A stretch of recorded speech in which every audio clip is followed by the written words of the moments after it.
Hello everyone, good morning to all. So in the previous class we had discussed regarding the vector addition by a parallelogram and triangular method. So in this class we are going to discuss the vector addition by analytical method. So analytical method means by a graphical method. So in this diagram here ax and bx are the component of A. In this figure, ax and ay are component of A. Similarly, bx and by are the component of B, and ij are the I cap and j cap are the unit vectors. And now the component ax and bx can be expressed as a component of the vector A and B can be expressed as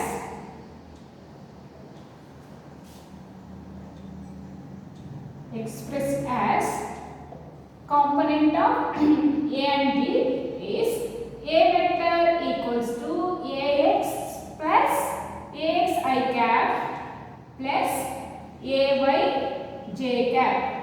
Similarly, B vector can be expressed as bx I cap plus by j cap.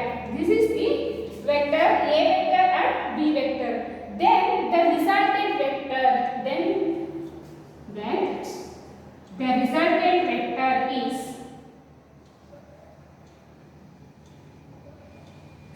is given by, so here resultant vector can be obtained by addition of these two vectors. Therefore R vector equals to A vector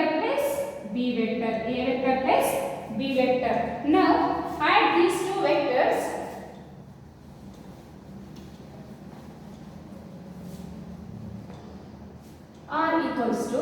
R vector equals to ax I cap plus ay j cap plus component of B bx I cap plus by j cap.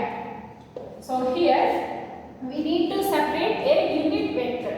So here taking as common ax plus bx are the component of a unit vector I cap plus ay plus by are the component of unit vector j cap. So this is regarding the two-dimensional vector addition by analytical method. For example, for three-dimensional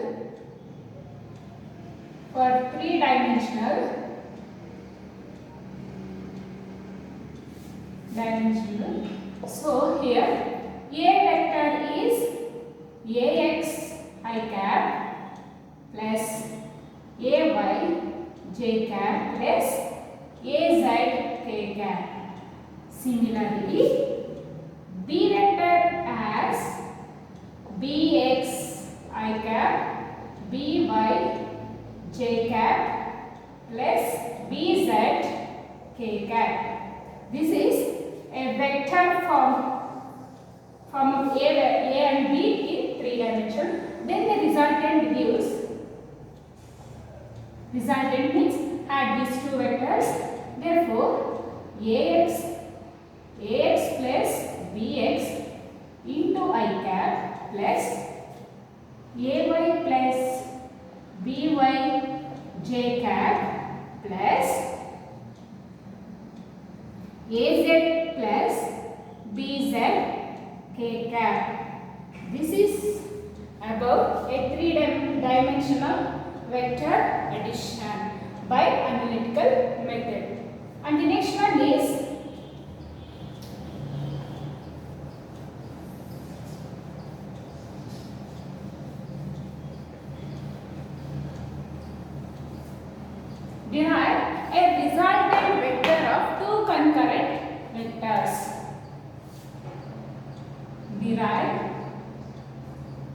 the resultant of two concurrent vectors.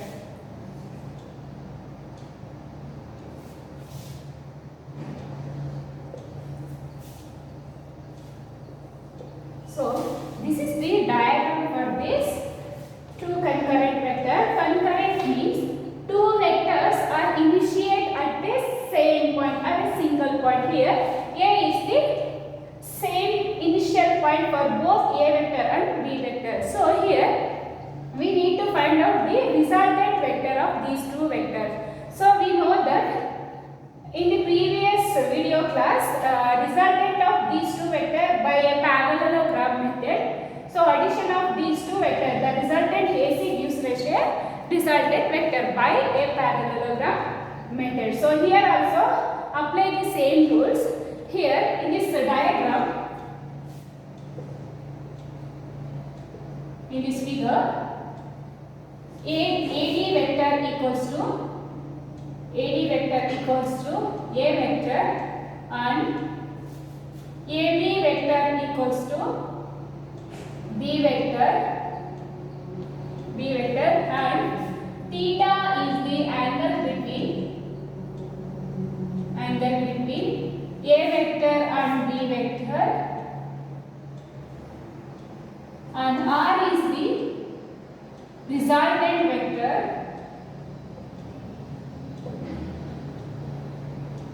and alpha is the direction of R vector with respect to A vector. Out here theta is the angle between these two vectors, A vector, B vector, but alpha gives the direction of R vector with respect to A vector, and EC is the perpendicular to vector AD and it produce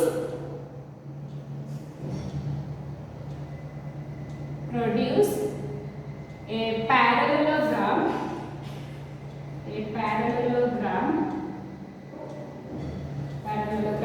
ABCDE.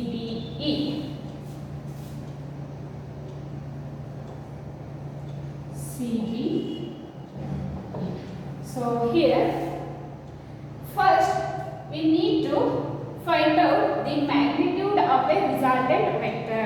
Now we have to find out in vector it has two dimensions. One is magnitude, another one is a direction.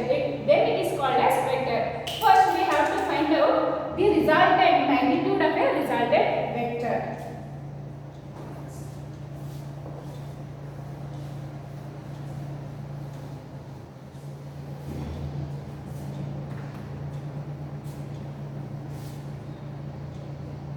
To find the magnitude of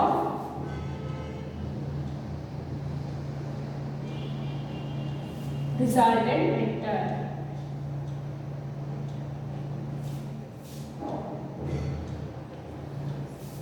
So now consider a triangle AEC. Now consider a triangle AEC. Apply the Pythagoras theorem to this triangle.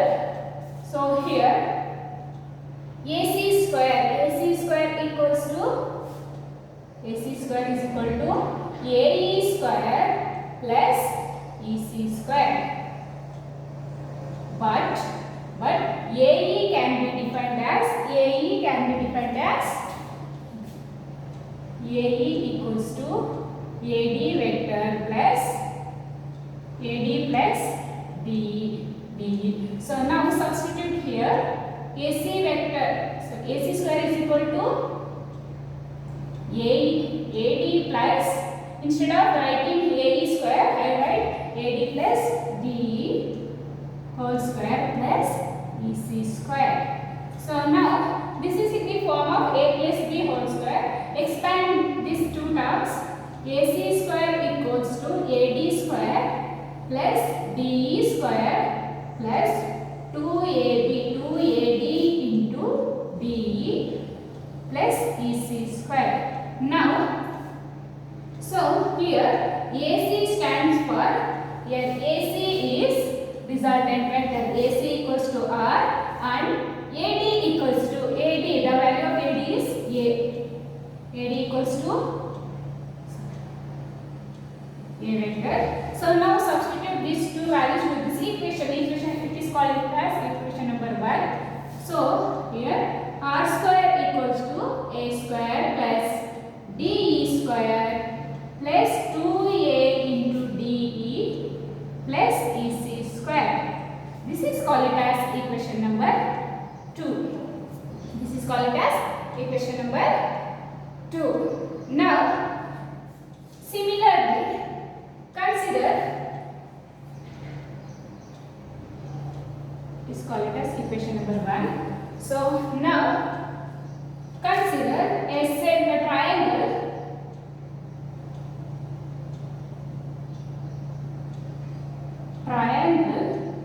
one more triangle is there, that is DEC.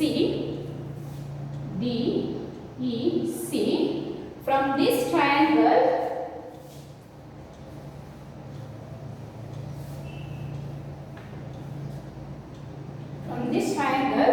so here, same here, apply the Pythagoras theorem. DC square equals to DE square plus EC square. So in this triangle DC square is equal to DE square plus EC square. So simplify this. DE square equals to DC square minus EC square. In the same thing, in this triangle, we need to define a sin theta. Sin theta can be defined as opposite by hypotenuse. Here opposite is EC divided by DC. Then EC equals to DC sin theta. This is called as equation number 2. This is 3. And similarly here define cos theta. In the same triangle, cos theta can be defined as adjacent by hypotenuse, that is DE divided by DC. So this can be written as DE equals to DC cos theta. This is called as equation number 4. Now substitute 2 and 4 to the one equation number 1 we get. Now substitute 2 and 4 to equation number 1 we get. So here equation 1 like this. Substitute these values to this equation. Here R square equals to A square, same as it is. Instead of this DE square, I write these values. DE means DC square minus EC square plus 2A into, here DE refers to, here DE refers to DC cos theta plus EC square. So now here EC plus and minus get cancelled, remaining here DC means the value of DC means B vector. So substitute here R square equals to A square plus DC means B square minus plus 2A DC means B cos theta. So R square is equal to A square plus B square plus 2AB cos theta. Then, so I will write here R equals to, here remove this square and in the right side it gets root. square root of a square plus b square plus 2ab cos theta.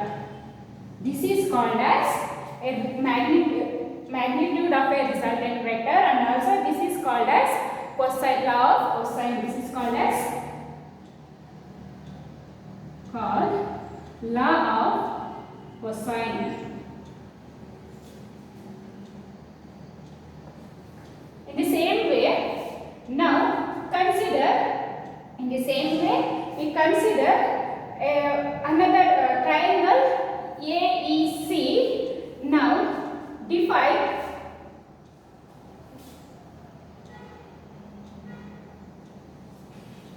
so now we proved that that is a magnitude of a resultant vector.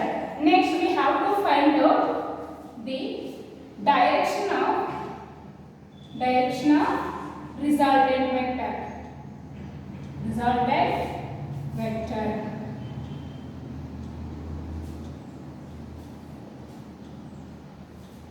So here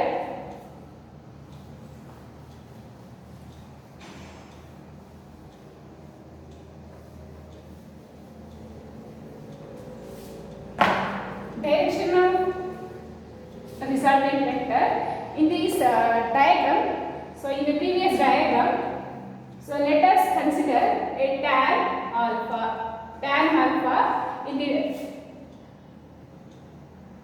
consider a triangle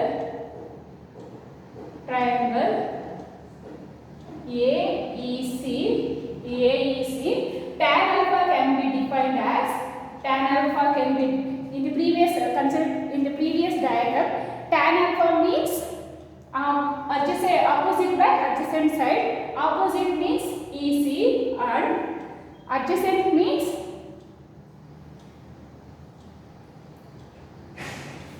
AE. Adjacent is AE. So next here EC. Here we know that AE means it is the addition of AD plus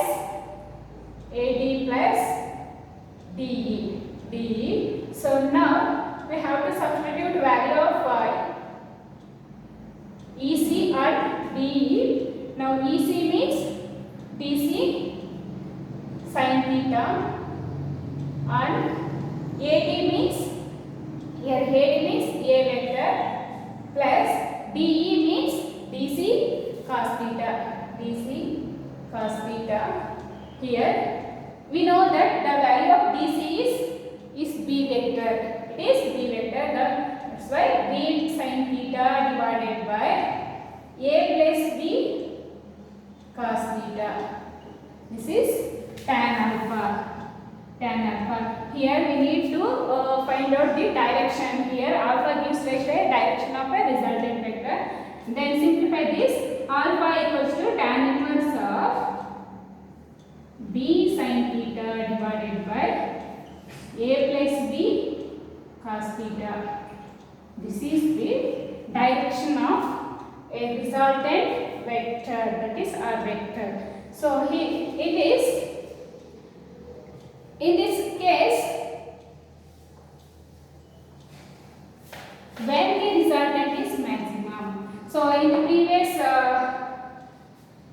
law of cosine, that is R equals to square root of A square plus B square plus 2AB cos theta. In this case, in case number 1, when it is resultant of a magnitude is maximum. When case number 1, when theta equals to 0 and cos 0 is 1. Therefore, resultant R is equal to square root of A square plus B square plus 2AB, because cos theta is 1. Therefore, it can be written as A plus B whole square. It is simply written as A plus B. When theta equals to 0, cos 0 is 1, resultant is maximum. And similarly, case 2, when theta equals to 180 degree, cos 180 is minus 1, therefore A minus B. Here cos and therefore this written as a minus b whole square. This is simply written as a minus b. Then the resultant is minimum. Resultant is minimum. This is regarding about the magnitude and the direction of two concurrent vectors by analytical method. I will stop here. Thank you.